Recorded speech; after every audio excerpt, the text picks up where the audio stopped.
ମୋ ପ୍ରିୟ ବନ୍ଧୁଗଣ, ଏହି ଜଗତରେ କୌଣସି ପ୍ରକାର ଭାବରେ ଆମ୍ଭେମାନେ ସୁରକ୍ଷିତ ନୁହଁ। ଗୃହ ମଧ୍ୟରେ ଭୂମିକମ୍ପର ଦ୍ୱାରା ଅନେକ ଲୋକ ଭୂମିକମ୍ପରେ ଜୀବନ କରୁଛନ୍ତି।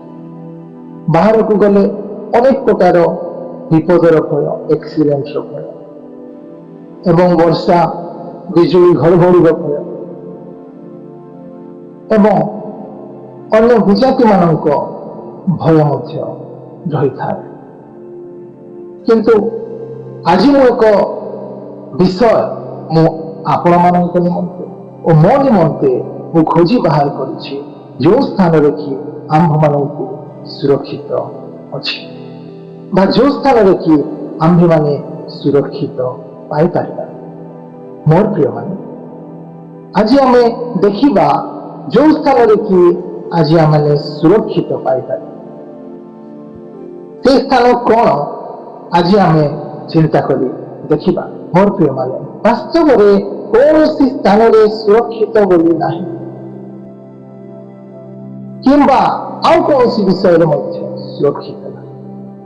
କିନ୍ତୁ ମୁଁ ଗୋଟେ ବିଷୟ ଆପଣଙ୍କୁ କହିବା ପାଇଁ ଚାହେଁ, ଯାହା ଧର୍ମଶାସ୍ତ୍ରରୁ ଆଜି ଆମେ ଚିନ୍ତା କରିବା ଯେଉଁ ସ୍ଥାନରେ ସୁରକ୍ଷିତ ରହିଛି।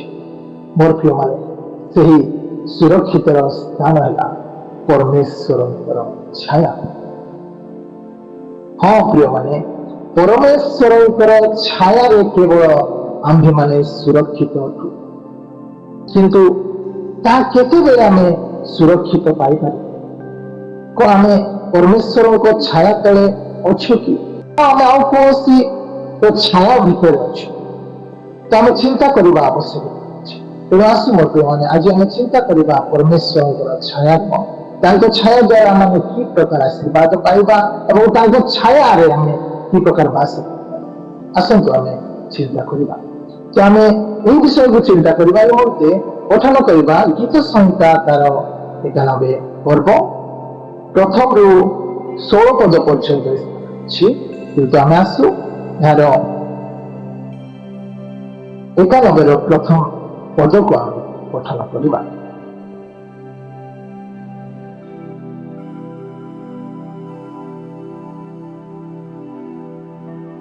ଏହି ସ୍ଥାନରେ ଏହି ପ୍ରକାର ଲେଖାଯାଏ, ଯେଉଁ ଜଣ ସର୍ବପରିସ୍ଥଙ୍କ ଆବୃତ ସ୍ଥାନରେ ବାସ କରେ, ସେ ସର୍ବଶକ୍ତିମାନଙ୍କ ଛାୟା ତଳେ ବସତି କରିବ। ଏହି ପଠିତ ବାକ୍ୟରେ ପ୍ରଭୁ ଆମମାନଙ୍କୁ ପ୍ରତ୍ୟେକଙ୍କୁ ଆଶୀର୍ବାଦ କରନ୍ତୁ। ନମସ୍କାର, ପ୍ରେଜ୍ ଦ ଲର୍ଡ। ମୁଁ ବ୍ରଦର ପ୍ରଦୀପ ପ୍ରଭୁ ଆସେ ଆପଣଙ୍କୁ ମୋର ୟୁଟ୍ୟୁବ ଚ୍ୟାନେଲ ସଚ୍ଚି କାହାଣୀକୁ ଯୀଶୁଙ୍କ ନାମରେ ସ୍ୱାଗତ କରେ। ମୋର ପ୍ରିୟମାନେ, ବାସ୍ତବରେ ପରମେଶ୍ୱରଙ୍କ ଛାୟା ତଳେ ସୁରକ୍ଷିତ ଅଛି। ବାସ୍ତବରେ ପରମେଶ୍ୱରଙ୍କ ଛାୟା ତଳେ ରହିବା ଦ୍ୱାରା ଅନେକ ବିଷୟର ଆଶୀର୍ବାଦ ମାନ ରହିଛି। ବାସ୍ତବରେ ଯେତେବେଳେ ଆମେ ପରମେଶ୍ୱରଙ୍କ ଛାୟା ତଳକୁ ଯାଉ, ସେତେବେଳେ ହିଁ ଆମେ ସୁରକ୍ଷିତ ରହୁ। ତେବେ ଆମେ ପରମେଶ୍ୱରଙ୍କ ଛାୟା ତଳକୁ କେମିତି ଯିବା ବା ପରମେଶ୍ୱର ଆମ୍ଭମାନଙ୍କୁ କେମିତି ତାହାଙ୍କ ଛାୟା ତଳେ ରଖିବେ, ଏହି ବିଷୟକୁ ଚିନ୍ତା କରିବା ଆବଶ୍ୟକତା ରହିଛି।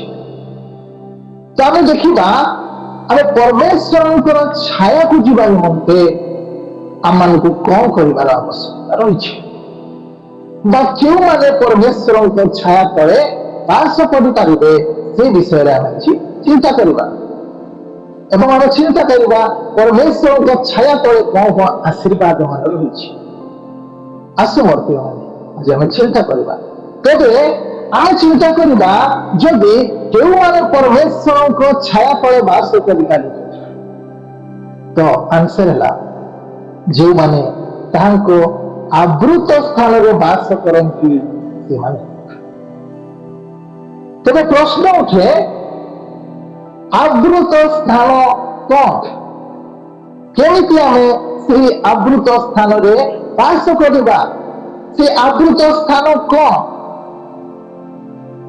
ମୋ ପ୍ରିୟମାନେ, ମୁଁ କହିବାକୁ ଚାହିଁବି, ଆବୃତ ସ୍ଥାନ ହେଲା ପରମେଶ୍ୱରଙ୍କର ସ୍ଥାନ ବା ପରମେଶ୍ୱରଙ୍କର ଗଡ଼ ବା ପରମେଶ୍ୱରଙ୍କର ବାଉଣ୍ଡ୍ରି, ଯେଉଁ ସ୍ଥାନରେ କି परमेश्वर से बाउंड्री को स्थापन करुछन्ति सेई बाउंड्री रहिबा ही आवृत स्थान बोली कहि पारिबा।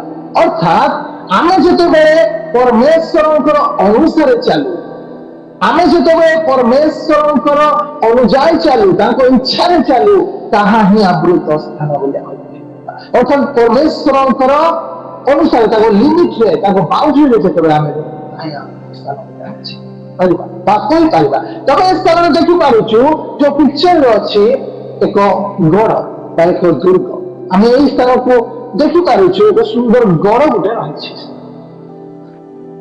से भितरे जड़े लोक को आम देखि पारुछु जो थे कि जड़े लोक से बसी अच्छे। मोर प्रिय माने यह आम एग्जाम्पल सदृश आम चिंता करि पारिबा यह एक परमेश्वर। तो जेतेबेले आम परमेश्वर अनुसार रहू, परमेश्वर आम जो स्थान रखिछन्ति से स्थान जदि तांको लिमिट रे रहू, तांको इच्छा रे रहू, ताहा ही आवृत स्थान अटे। तेबे आवृत स्थान रे क्यों माने वास करि पारे बा कोन करबा द्वारा आमे से आवृत स्थान बोलिकी आमे चिंता करि पारे। तो आसो आमे चिंता करिबा तांको आवृत स्थान कोन बोलिकी एई वाक्य द्वारा आमे चिंता करि पारिबा। बा 91 पर्वर जहा किछि पद मान रहिछि, पद मानक मध्यरु जो जो वाक्य रहिछि से मानक मध्यरु आमे चिंता करिबा तांको आवृत स्थान कोन अटे। मु आउ कोनोसी विषय किंबा कोनोसी आउ एक वाक्य को आपण मानक मु नै जिबि नाही, केवल 91 पर्वर वाक्य मध्यरु ही आपण मान कहिबा पाए चेष्टा करिबि। तो इस तरह हम देखुछु तांको आवृत स्थान कोन। तो मोर प्रिय माने मु कहबा को चाहिबी तांको आवृत स्थान हैला तांको अनुसार चले, तांको लिमिट रे रहिबा, तांको बने थिबा स्थान रे हम माने जेतेबेले रहू बा तांको इच्छा अनुसार हम माने रहू, ताहा ही आवृत स्थान बोली चिंता बा भाबी पारि। तो प्रथम हम देखिबा तांको आवृत स्थान कोन। तांको आवृत स्थान पर हम की प्रकार भाबरे वास करि पारि तांको ठारे निर्भर रखिबा द्वारा। गीत संहिता 91 पर्व 2 पदरे कहे वाक्य कहे मु सदा प्रभु विषय कहबी से मोर आश्रय मोर दुर्ग मोर परमेश्वर मु तांको ठारे रखी। गीत लेखक कौन छांती मु तांको ऊपर निर्भर रखे। मोर प्रिय माने जेतेबेले आमे तांको ऊपर संपूर्ण भाବରେ निर्भर रखू, आमको सुख आसु दुख आसु संकट आसु समस्या आसु जे कोनोसी विषय होना कहीं जेते परमेश्वर पर निर्भर रखू सेतेबेले परमेश्वरंकर आवृत स्थान रे आमे आसु बा परमेश्वरंकर अनुसार आमे चालू बा परमेश्वरंकर अनुसार आमे चालू। तो दिशा आमे देखुछु तांको अनुसार चलिबा अर्थात तांको ठारे निर्भर रखिबा।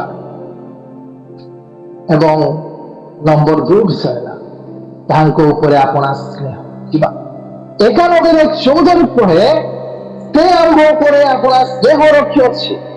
हां मोर प्रिय मान परमेश्वर को से आंभ ऊपर आपना स्नेह रखी अछि, से आंभ ऊपर आपना स्नेह रखी अछि। वास्तव में जेकबे आमे तांको ऊपर स्नेह रखू, तांको ऊपर प्रेम रखू, तांको ऊपर संपूर्ण भरोसा करू, संपूर्ण विश्वास करू, तांको अनुसार चालू, तांको अनुसार जीवन यापन करू, तांको वाक्य अनुसार आमे जीवन यापन करू, सेतेबेले आमे तांको आवृत स्थान एवं जेतेबेले आमे तांको आवृत स्थान रे वास करू सेही लोक मानकु बा जदि किंबा आपण माने जदि आमे तांको अनुसार चालू से तांको तांको छाया तले रखंती।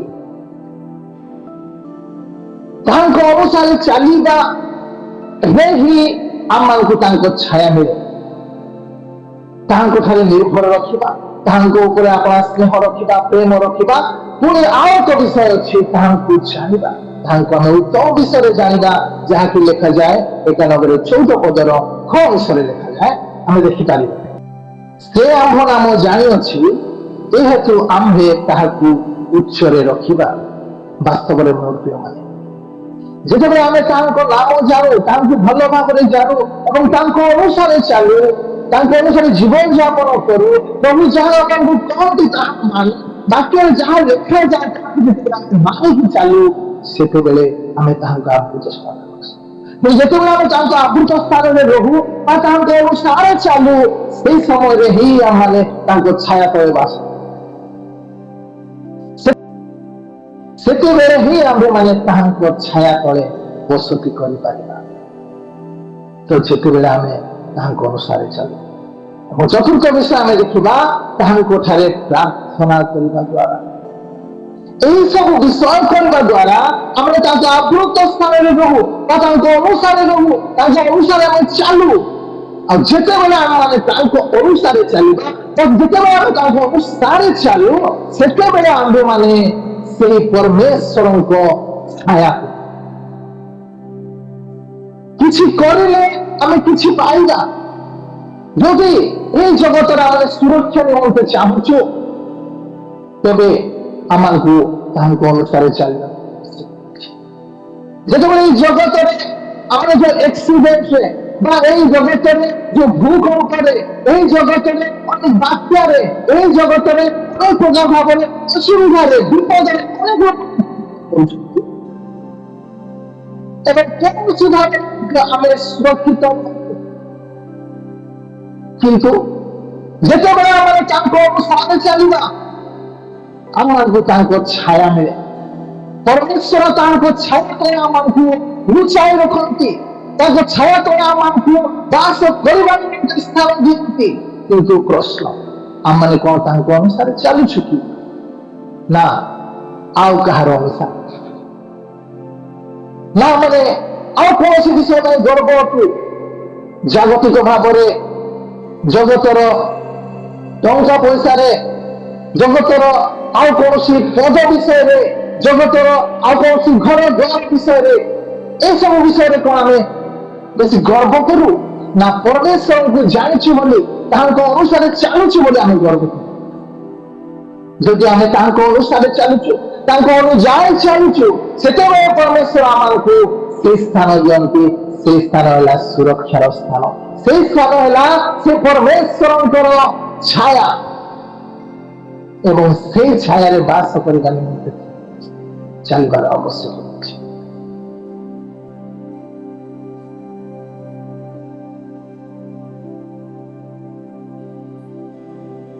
ପରମେଶ୍ୱରଙ୍କ ଛାୟା ତଳେ ରହିବାର ଆଶୀର୍ବାଦ। ମୋର ପ୍ରିୟମାନେ, ଯେତେବେଳେ ପରମେଶ୍ୱରଙ୍କର ଅନୁସାରେ ଚାଲେ, ଯେତେବେଳେ ପରମେଶ୍ୱରଙ୍କର ପ୍ରତ୍ୟେକ ବିଷୟକୁ ମାନି, ପ୍ରତ୍ୟେକ ଆକ୍ଟିଭିଟିଜକୁ ଆମେ ଜାଣି, ପରମେଶ୍ୱରଙ୍କ ପ୍ରତ୍ୟେକ ବାଇବେଲର ବିଷୟକୁ ଜାଣି, ବାଇବେଲକୁ ଗ୍ରହଣ କରି, ସେ ବାକ୍ୟକୁ ଗ୍ରହଣ କରି, ପରମେଶ୍ୱରଙ୍କୁ ଗ୍ରହଣ କରି, ଯେତେବେଳେ ଆମେ ତାଙ୍କ ଅନୁସାରେ, ତାଙ୍କ ଅନୁଯାୟୀ ଚାଲୁ ବା ତାଙ୍କ ଅଣ୍ଡରରେ ଆମେ ରହୁ, সেই ସମୟରେ ପରମେଶ୍ୱର ତାଙ୍କ ଛାୟା ତଳେ ରଖନ୍ତି। ଏବଂ ଯେତେବେଳେ ଆମେ ତାଙ୍କ ଛାୟା ତଳେ ରହୁ, ଆଶୀର୍ବାଦ ମାନେ ପାଇଥାଉ। ତ ସେଇ ଆଶୀର୍ବାଦ ଆମେ ସେଇ 91 ପର୍ବରେ ଦେଖିପାରୁ। ଅନେକ ଆଶୀର୍ବାଦ ମାନ ରହିଛି। ମୁଁ 9ଟି ଆଶୀର୍ବାଦ ବିଷୟରେ କହିବି, ସେ ମଧ୍ୟରୁ ଗୋଟିଏ ଆଶୀର୍ବାଦ ଆଜି ଚିନ୍ତା କରିବା, ପୁରା ବାକି 9 ଆଶୀର୍ବାଦ ଆଗାମୀ ସମୟରେ ଯଦି ପ୍ରଭୁଙ୍କ ଇଚ୍ଛା ହୁଏ, ସେତେବେଳେ ଆମେ ଆଉ ଚିନ୍ତା କରିପାରିବା। ତେବେ ଆସୁ ମୋର ପ୍ରିୟମାନେ, ମୁଁ ସେଇ 9ଟି ଆଶୀର୍ବାଦ ବିଷୟରେ କହିବି। ତ ପ୍ରଥମ ଆଶୀର୍ବାଦ ହେଲା, ସେ ଆମ୍ଭମାନଙ୍କୁ ସୁରକ୍ଷା ଦେବେ। ତ କେତେବେଳେ ଆମେ ସୁରକ୍ଷା ପାଉ? ଯେତେବେଳେ ଆମ୍ଭେମାନେ ପରମେଶ୍ୱରଙ୍କ ଛାୟା ତଳେ ବସତି କରୁଛୁ, ଯେତେବେଳେ ଆମେ ପରମେଶ୍ୱରଙ୍କ ଛାୟାରେ ରହୁଛୁ, ସେତେବେଳେ ସେ ଆଶୀର୍ବାଦ କରନ୍ତି। ନମ୍ବର 1 ଆଶୀର୍ବାଦ ହେଲା, ସେ ସୁରକ୍ଷା ଦେବେ। ଏବଂ ଦ୍ୱିତୀୟ ଆଶୀର୍ବାଦ, ସେ ସାହସିତ କରିବେ, ଯାହାକି 91ର 6 ପଦରେ ଲେଖାଯାଏ, ଅନ୍ଧକାରଗାମୀ ମହାମାରୀ କିମ୍ବା ମଧ୍ୟାହ୍ନରେ ବିନାଶକ ସଂହାର ବିଷୟରେ ଭୀତ ହେବ ନାହିଁ। ମୋର ପ୍ରିୟମାନେ, ସେ ଯେତେବେଳେ ଆମେ ତାଙ୍କ ଛାୟା ତଳେ ବସତି କରୁଛୁ, ସେ ସମୟରେ ସେ ଆମକୁ ସାହସ କରନ୍ତି। କୌଣସି ବିଷୟକୁ ଭୀତ ଦିଅନ୍ତି, କୋଉ ବିଷୟରେ ଭୟ ଆମକୁ ଆସେ ନାହିଁ। ଯେତେବେଳେ ଆସିବ ନାହିଁ, ଯେତେବେଳେ ଆମେ ତାଙ୍କ ଛାୟା ତଳେ ରହୁ। ତାଙ୍କ ଛାୟା ତଳେ ବହୁତ ସୁନ୍ଦର ସୁନ୍ଦର ଆଶୀର୍ବାଦ ଅଛି। ତାଙ୍କ ଛାୟା ମୋ ପ୍ରିୟମାନେ ମୁଁ କହିବା ପାଇଁ ଚାହିଁବି ଯଦି ବାପା ମୋ ହାତ ଧରିଛି ମୁଁ ଯେକୌଣସି ସ୍ଥାନକୁ ମଧ୍ୟ ଯାଉଛି ମୁଁ ଛୋଟ ସମୟର କଥା କହୁଥିଲେ ଯୋଉ ସ୍ଥାନକୁ ମଧ୍ୟ ମୁଁ ଯାଉଛି ନା କହିକି ମୋ ବାପା ଉପରେ ମୁଁ ସମ୍ପୂର୍ଣ୍ଣ ନିର୍ଭର ଅଛି ମୁଁ ଭୟ କରେ ମୋ ବାପା ନିଜ ଜୀବନକୁ ବାଜିରେ ଲଗେଇ ଦେଇପାରେ କିନ୍ତୁ ମତେ ସେ କୌଣସି ଭାବରେ ଅସୁରକ୍ଷିତ କରେ সেই প্রকার পরমেশ্বর মধ্যে আমাকে সুরক্ষিত করতে সে আমার আব্বা পিতা অটନ୍ତି সে আমাকে ভয় হବାକୁ কেবে ମଧ୍ୟ দেবে না এবং নম্বর 3 বিষয় ହେଲା সে শক্তি দেবে বাস্তବରେ 3 পর্বরে লেখা যায় তুমি সিংহ ও কাল সর্প উপরে চালিব তুমি যুবা সিংহ ও সর্পକୁ পাদ তଳେ ধরিব Praise the Lord. প্রভুଙ୍କର এই সুন্দর বাক্য আমরা দেখুଛୁ ସେ ଶକ୍ତି ପ୍ରଦାନ କରନ୍ତି ବର୍ତ୍ତମାନେ କେବଳ ସାଧାରଣ ଶକ୍ତି ନୁହେଁ ସେ କହନ୍ତି ତୁମେ ସିଂହ ଓ କାଳ ସର୍ପ ଉପରେ ବା ତୁମେ ଯୁବା ସିଂହ ଯାହାକି ଭୟଙ୍କର ଅଟେ ଯାହାକି କରିବା ଅସମ୍ଭବ ଅଟେ କିନ୍ତୁ ଯେତେବେଳେ ଆମେ ତାଙ୍କ ଛାୟା ତଳେ ବସତି କରିବା ଯେତେବେଳେ ଆମେ ତାଙ୍କ ଛାୟାରେ ରହିବା ସେଇ ସମୟରେ ସେ ସେଇ ଶକ୍ତି ପ୍ରଦାନ କରନ୍ତି ଯେତେବେଳେ ଆମେ ଯୁବା ସିଂହଙ୍କ ଉପରେ ମଧ୍ୟ ଗୋଡ଼ ରଖିଲେ ଆମକୁ କିଛି କରେ ସେ ଶକ୍ତି ପ୍ରଦାନ କରନ୍ତି ସେ ଶକ୍ତି ଦିଅନ୍ତି ମଧ୍ୟ ତ ଶକ୍ତି ଆମେ କେତେବେଳେ ପାଇବା ଯେତେବେଳେ ଆମେ ତାହାଙ୍କ ଛାୟା ତଳେ ବସତି କରିବା ଏବଂ ଚତୁର୍ଥ ନମ୍ବର ବିଷୟ ହେଲା ସେ ଉଦ୍ଧାର କରିବେ ସେ ଉଦ୍ଧାର କରିବେ ବାକ୍ୟ ଲେଖାଯାଏ 91-14 ପଦରେ ଲେଖାଯାଏ ଆମେ ଦେଖି ସେ ଆମ୍ଭ ଉପରେ ଆପଣା ସ୍ନେହ ରଖିଅଛି ଏହେତୁ ଆମ୍ଭେ ତାହାକୁ ଉଦ୍ଧାର କରିବା ସେ ଆମକୁ ଉଦ୍ଧାର କରନ୍ତି ଯେତେବେଳେ ଉଦ୍ଧାର କରନ୍ତି ଯେତେବେଳେ ଆମେ ତାଙ୍କ ଉପରେ ସ୍ନେହ ରଖୁ ଯେତେବେଳେ ପରମେଶ୍ୱରଙ୍କ ଠାରେ ଆମେ ଲାଗି ରହୁ ଯେତେବେଳେ ପରମେଶ୍ୱରଙ୍କୁ ଆମେ ପ୍ରେମ କରୁ ଯେତେବେଳେ ପରମେଶ୍ୱର ସେତେବେଳେ ସେ ଆମକୁ ଉଦ୍ଧାର ମଧ୍ୟ କରନ୍ତି ଏବଂ ଆଉ ଏକ ବିଷୟ ଲେଖାଯାଏ 14 ଅଂଶରେ ଲେଖାଯାଏ ଆମେ ପଢିପାରିବା ଏତେବେଳେ ଲେଖାଯାଏ ସେ ଆମ୍ଭ ନାମ ଜାଣିଅଛି ଏହେତୁ ଆମ୍ଭେ ତାହାକୁ ଉଚ୍ଚରେ ରଖିବା ସେ ଉଚ୍ଚରେ ରଖିବେ ମଧ୍ୟ ଯେତେବେଳେ ଆମେ ତାଙ୍କ ଠାରେ ଲାଗି ରହିବା ବାସ୍ତବରେ ଅନେକ ଜ୍ଞାନୀ ମାନଙ୍କୁ ଲଜ୍ଜିତ କରିବା ନିମନ୍ତେ ସେ ମୂର୍ଖକୁ ମନୋନୀତ କରନ୍ତି ମୂର୍ଖ ମାନଙ୍କୁ ମନୋନୀତ କରନ୍ତି ସେ କେବେ ମଧ୍ୟ ଆମକୁ ଲାଙ୍ଗୁଳ କରିବେ ନାହିଁ ସଦା ସର୍ବଦା ମସ୍ତକ କରି ରଖିବେ ଯେତେବେଳେ ଆମେ ତାହାଙ୍କ ଛାୟା ତଳେ ବସତି କରୁଛୁ ତାଙ୍କ ଛାୟା ତଳେ ଆମେ ବାସ କରୁଛୁ ଆଉ ଏକ ବିଷୟ ଆମେ ଦେଖିବା ସେ ଉତ୍ତର ଦେବେ ବାକ୍ୟ କହେ ସେ ଉତ୍ତର ଦେବେ 91-15 ପଦରେ ଲେଖାଯାଏ ସେ ଆମ୍ଭ ନିକଟରେ ପ୍ରାର୍ଥନା କଲେ ଆମ୍ଭେ ତାହାକୁ ଉତ୍ତର ଦେବା ବାସ୍ତବରେ ଅନେକ ସମୟରେ ଆମେ ଉତ୍ତର ପାଏନି ଅନେକ ସମୟରେ ଆମେ ପ୍ରାର୍ଥନା କରିଲା ବେଳେ ତାର ଉତ୍ତର ଆସିନଥାଏ କିନ୍ତୁ କେତେବେଳେ ଆମକୁ ଉତ୍ତର ଆସିବ ଯେତେବେଳେ ପରମେଶ୍ୱରଙ୍କ ଛାୟା ତଳେ ବସତି କରିବା ଯେତେବେଳେ ପରମେଶ୍ୱରଙ୍କ ଅନୁଯାୟୀ ଚାଲି ତାଙ୍କ ଛାୟାରେ ରହିବା সেই সমୟରେ ପ୍ରଭୁ ଆମକୁ ଉତ୍ତର ଦିଅନ୍ତି ପୁଣି ଆଉ ଏକ ବିଷୟ ଆମେ ଚିନ୍ତା କରିବା ଆଉ ଏକ ବିଷୟ ଲେଖାଯାଏ ତାହା ଆମେ ପାଇବା 15 ଅଂଶରେ ଆମେ ଦେଖୁଛୁ ଦୁଃଖ ବେଳେ ଆମ୍ଭେ ତାହାର ସହବର୍ତ୍ତୀ ବାସ୍ତବରେ ସେ ଆମଙ୍କର ସହବର୍ତ୍ତୀ ଦୁଃଖ ସମୟରେ ସଂକଟ ସମୟରେ ବିପଦ ସମୟରେ ସେ ଆମଙ୍କର ସହବର୍ତ୍ତୀ ପରମେଶ୍ୱର ହେବେ ଯେତେବେଳେ ସହବର୍ତ୍ତୀ ପରମେଶ୍ୱର ହେବେ ସେଇ ମୁଁ ଏକ ବିଷୟ କହିବି ପରମେଶ୍ୱରଙ୍କ ଛାୟା ତଳେ ଏବଂ ଆଉ ଏକ ବିଷୟ ଆମେ ଦେଖିବା ଲେଖାଯାଏ ସେ ଦୀର୍ଘାୟୁ ଦେବେ 16 ପଦରେ ଲେଖାଯାଏ ଆମ୍ଭେ ଦୀର୍ଘାୟୁ ଦେଇ ତାହାକୁ ତୃପ୍ତ କରିବା ବହୁତ ସୁନ୍ଦର ବିଷୟ ମଧ୍ୟ ସେ ଆୟୁଷ ମଧ୍ୟ ଦିଅନ୍ତି ବାକ୍ୟ କହେ ସେ ଆମମାନଙ୍କୁ ଆୟୁଷ ମଧ୍ୟ ପ୍ରଦାନ ଆମଙ୍କର ଯେତେ ବଞ୍ଚିବାର ଦିନ ଥାଏ ସେ ଅନୁଗ୍ରହରେ ଆଉ ମଧ୍ୟ କିଛି ଦିନ ଦିଅନ୍ତି କେତେବେଳେ ଯେତେବେଳେ ପରମେଶ୍ୱରଙ୍କ ଠାରେ ଆମେ ଯେତେବେଳେ ତାଙ୍କ ଛାୟା ତଳେ ବସତି କରୁ ସେତେବେଳେ ଆମେ ସେ ପ୍ରକାର ଆମେ ଆଶୀର୍ବାଦ ମାନ ପାଉ ତାହା ଦେଖିଲୁ 8ଟା ଆଶୀର୍ବାଦ आम तो आशीर्वाद देखा ताहला से परित्राण करिबे। जे 16 अंशरे लेखा जाए आम्भर परित्राण ताहाकू देखाइबा। वास्तव मोर प्रिय परित्राण जगत रे केवल जन ही दियंती। परित्राण केवल यीशु ख्रीष्ट नाम रे अछि। परित्राण केवल यीशु को विश्वास करबा द्वारा अछि। परित्राण केवल यीशु ख्रीष्ट क्रूसरे मृत्युवरण करी आम को देछंती। यीशु ख्रीष्ट मृत्युवरण करी पुनरुत्थान है कि से आम मान को परित्राण देछे।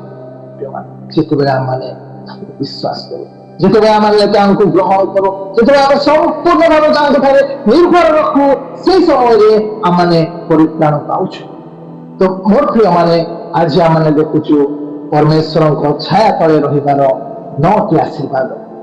मोर प्रिय माने आज आम अल्प चिंता करिबा नंबर 1 विषय जहाँ से सुरक्षा दियंती। से सुरक्षा देवे केमती देवे जिते आम छाया तले रहूचु सुरक्षा कौन कौन आसु आम अल्प समय चिंता करिबा। तो से सुरक्षा आम को दियंती सर्वशक्तिमान परमेश्वर। तो सर्वशक्तिमान को सुरक्षा कौन आम चिंता करिबा। मोर प्रिय माने जिते से सर्वशक्तिमान आ वाक्यर पुणी लेखा जाए सर्वपरिस्थ अर्थात सर्वशक्तिमान अर्थात सर्वशक्ति शक्तिमान कई ना से शक्तिमान परमेश्वर आम जो सुरक्षा देवे आम क्या डरवा। तो प्रथम सुरक्षा हेले आम देखिपर चिंता करवा लेखा जाए 91 पदे लिखा जाए 91 पदे लिखा जाए एक प्रकार लिखा जाए से अपना पक्षरे तुमको आवरिबे ओ ताहांको डेणा तले तुम्हें आश्रय नेब। हालेलुया। ये सुंदर विषय देखो तो ताहांको पक्षरे से आवरी सुरक्षा देवे। नंबर 1 सुरक्षा से सर्वशक्तिमान परमेश्वर जेहेतु अटंती तांको ठारो के शक्तिमान नाहांती से जदि आमको तांको डेणा तले आवरिबे आमको कोनोसी विपद छुई पारिबा, कोनोसी महामारी छुई पारिबा, कोनोसी कोरोना छुई पारिबा नाही, कोनोसी भूमिकंप छुई पारिबा, कोनोसी बात्या छुई पारिबा, कोनोसी प्रकार असुविधार आम माने सम्मुखीन हो पारे। केते जिते आम सर्वशक्तिमान को सुरक्षा रहू, जिते आम सर्वशक्तिमान को छाया तले बसतु करूछु, जिते से परमेश्वर छाया करूछु से समय रे आम्भे माने सुरक्षा पाऊ। केमिति सुरक्षा ताहा एक अनोखा सुरक्षा भी ताहांको पक्षरे से आवरिबे। आम केवल उदाहरण भाव में चिंता कर फोटो में आम देखुଛୁ फोटो में गोटे कुकुर गोटे छुआ को किसी छुआ मान को धरु आम चिंता कर देखी। तो कुकुर माँ जिते छुआ मान को धरी से छुआ मान को कौन सी विपद आसला बेले कि टेका मारला बेले चली गला बेले कौन करती से डेणा तले आबोर की रख। तो डेणारे गोड़ी बाजिब, डेणारे पथर बाजिब, डेणारे से वर्षा हम, डेणारे घर बाजिब, डेणारे अनेक विपद आसपे किंतु से पिलामानंकु केबे मध्य विपद आसिब नाही। बच्चे सुरक्षा देवा निमंते ताके पिलामानंकु से डेणा आवरी रखन। तीन प्रकार आज आममानंकु परमेश्वर सर्वशक्तिमान परमेश्वर कौन करती से आमको ताहांको डेणा तले आवरी से जे कौन विपद आसुना कहीं, जे कौन संकट आसुना कहीं, जे कौन समस्या आसुना कहीं जिते डेणा तले भय कर कहीं जहाँ समस्या आसीपे आसीपे किंतु आंभ मान आसब कहीं सी आम को आवरी रखुच्च से आम को आवरी आम से सुरक्षा दौरान तेणु आम मान को निर्भर रखा आवश्यक चलने आवश्यक कथा मान आवश्यक कंट्रोल आवश्यक जानी चलिए प्रभु आम को एक प्रकार सब आशीर्वाद कर। तो नंबर 1 विषय आम देखिए पक्षरे आवरी सुरक्षा दे। ଯେତେବେଳେ ଆମେ ତାଙ୍କ ଅନୁସାରେ ଚାଲୁ ବା ତାଙ୍କ ଛାୟା ତଳେ ବସୁ। ଏବଂ ଦ୍ୱିତୀୟ ବିଷୟ ଯଦି ଆମେ ଦେଖିବା, ଦ୍ୱିତୀୟ ବିଷୟ ହେଲା ଢାଲ ଓ ଫଳକ ସ୍ୱରୂପ ହୋଇ ସୁରକ୍ଷା କରୁ। ମୋର ପ୍ରିୟମାନେ, ଯେତେବେଳେ କି ଯୁଦ୍ଧ କରନ୍ତି ପୁରାତନ ଦିନ ମାନଙ୍କରେ ଆମେ ଯେତେବେଳେ ଦେଖୁ ବା ସେ ସମୟରେ ଯୁଦ୍ଧ ମାନେ ଯେତେବେଳେ କରନ୍ତି, ସେ ସମୟରେ ଢାଲ ଓ ଫଳକକୁ ବ୍ୟବହାର କରାଯାଉଥିଲା ଶତ୍ରୁମାନଙ୍କ ତୀରକୁ ରୋକିବା।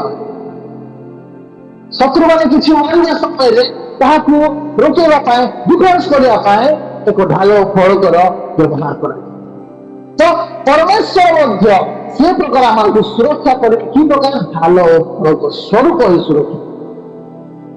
ଯେତେବେଳେ ଶତ୍ରୁମାନେ ଆମକୁ ମାରିବାକୁ ଚେଷ୍ଟା କରିବେ, ଯେତେବେଳେ ଶତ୍ରୁମାନେ ଗ୍ରାସ କରିବାକୁ ଚେଷ୍ଟା କରିବେ, ତା ସହିତ ଶତ୍ରୁ ଆମକୁ ମାରିବା ପାଇଁ ବା ଗ୍ରାସ କରିବା ପାଇଁ ଆମକୁ ଚେଷ୍ଟା କରେ, ସେ ସମୟ ପରମେଶ୍ୱର କଣ କରନ୍ତି? ସେ ଢାଲ ଓ ଫଳକ ସ୍ୱରୂପ ହୋଇ ସେ ଠିଆ ହୁଅନ୍ତି। ଏଇଟା ଉତ୍ତମ ବିଷୟ ଅଟେ ମଧ୍ୟ। ତ ଆଜି ଆମେ କାହିଁକି ଡରିବା? କାହିଁକି ନିଜ ନିଜକୁ ପ୍ରଭୁଙ୍କର ସମର୍ପଣ କରିବା? କାହିଁକି ଆମେ ସେ ସୁରକ୍ଷିତ ସ୍ଥାନକୁ ନ ଯିବା ଯୋଉ ସ୍ଥାନରେ କି ଏ ପ୍ରକାର ସୁରକ୍ଷିତ ବିଷୟ ସବୁ ରହିଛି? ଆମେ ଦୁଇଟା ବିଷୟ ଦେଖିବା ଏବଂ ଆଉ ଏକ ବିଷୟ ଆମେ ଦେଖିବା ଅଳ୍ପ ଚିନ୍ତା କରିବା ପ୍ରଭୁ ଆମକୁ କି ପ୍ରକାର ଭାବରେ ସୁରକ୍ଷା ଦିଅନ୍ତି। ତୃତୀୟ ନମ୍ବର ସୁରକ୍ଷା ଦିଅନ୍ତି, ସେ ଦୁର୍ଗ ହୋଇ ସୁରକ୍ଷା ଦିଅନ୍ତି। ଦୁର୍ଗ ଗଡ଼ ହୋଇ ସେ ସୁରକ୍ଷା ଦିଅନ୍ତି। ଯୋଉ ସ୍ଥାନରେ ପ୍ରଭୁ ଗଡ଼ ହୁଅନ୍ତି, ଯୋଉ ସ୍ଥାନରେ ପ୍ରଭୁ ଦୁର୍ଗ ହୁଅନ୍ତି, କୌଣସି ଭାବରେ ଭୟ କରିବାର ନାହିଁ। କୌଣସି ଭାବରେ ଚୋରର, କୌଣସି ଭାବରେ ଶତ୍ରୁର ଭୟ ଆମମାନଙ୍କ ଠାରେ ରହିବ। ଯେତେବେଳେ ଯେତେବେଳେ ସେ ଦୁର୍ଗ ହେଇଥିବା ହବ। ଦୁର୍ଗ କେତେବେଳେ ହେବେ? ଯେତେବେଳେ ସେ ଆମମାନଙ୍କୁ ତାଙ୍କ ଛାୟା ତଳେ ରଖନ୍ତି। ଯେତେବେଳେ ଆମେମାନେ ତାଙ୍କ ଛାୟା ତଳକୁ ଯାଉ, ଯେତେବେଳେ ତାଙ୍କ ଅନୁସାରେ ଜୀବନ ଯାପନ କରୁ, ଯେତେବେଳେ ବାକ୍ୟ ଅନୁଯାୟୀ ଆମେ ଜୀବନ ଯାପନ କରୁ, ସେ ସମୟ ପ୍ରଭୁ ଆମକୁ এই ପ୍ରକାର ଭାବରେ ସୁରକ୍ଷିତ କରନ୍ତି। ତ ଚତୁର୍ଥ ନମ୍ବର ସୁରକ୍ଷା ଆମେ ଦେଖିବା। 4 ନମ୍ବର ସୁରକ୍ଷା ହେଲା ଆପଣା ଦୂତମାନଙ୍କୁ ସେ ଆମ୍ଭମାନଙ୍କ ସୁରକ୍ଷା ନିମନ୍ତେ ଆଜ୍ଞା ଦେବେ। ଏଇଟା ସୁନ୍ଦର ବିଷୟ ଲେଖା ଅଛି। 91 ପଦରେ ଲେଖା, କାରଣ ସେ ତୁମର ସବୁ ଗତିରେ ତୁମକୁ ରକ୍ଷା କରିବା ପାଇଁ ଆପଣା ଦୂତମାନଙ୍କୁ ତୁମ୍ଭ ବିଷୟରେ ଆଜ୍ଞା ଦେବେ। ହାଲେଲୁୟା।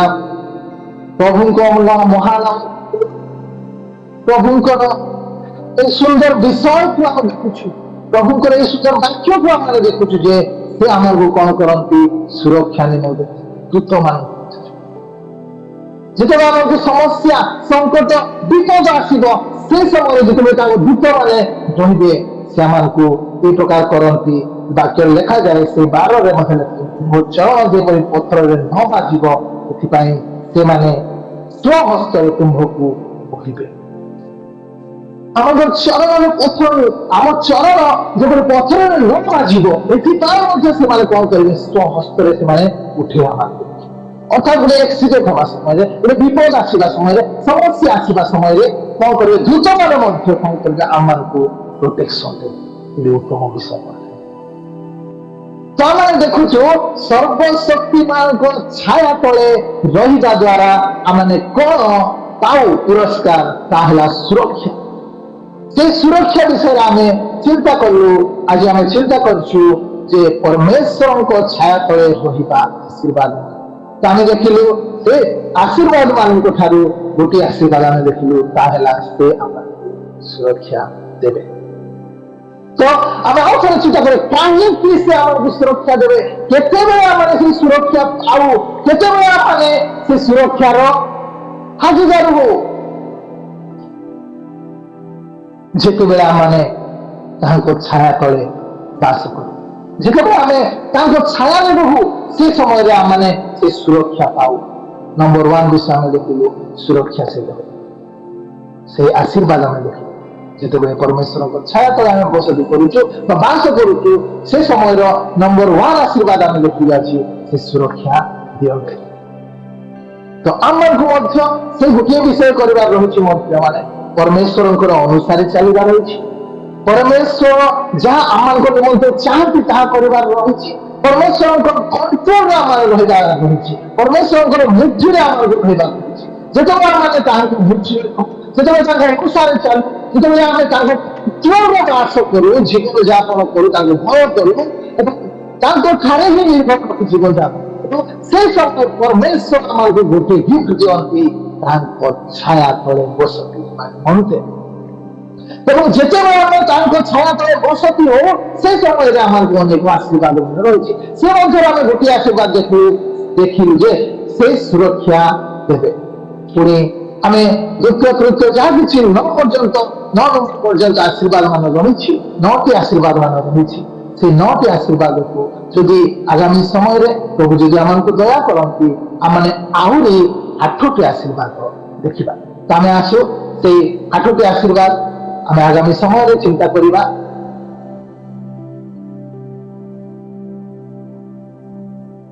आम आज वाक्य शिखुचु परमेश्वर ठारे जिते आम निर्भर रखु परमेश्वर अनुसार जिते आम चलू से प्रभु आमको दया करते छाया तले रखा छाया तले जिते आम अनुग्रह रहू से समय आमको से सुरक्षा प्रदान से साहसिक करती से शक्ति दियंती से उद्धार करती से उच्चरे रखती से उत्तर दियंती से सहवर्ती हुंती से दीर्घायु दियंती से परित्राण करती।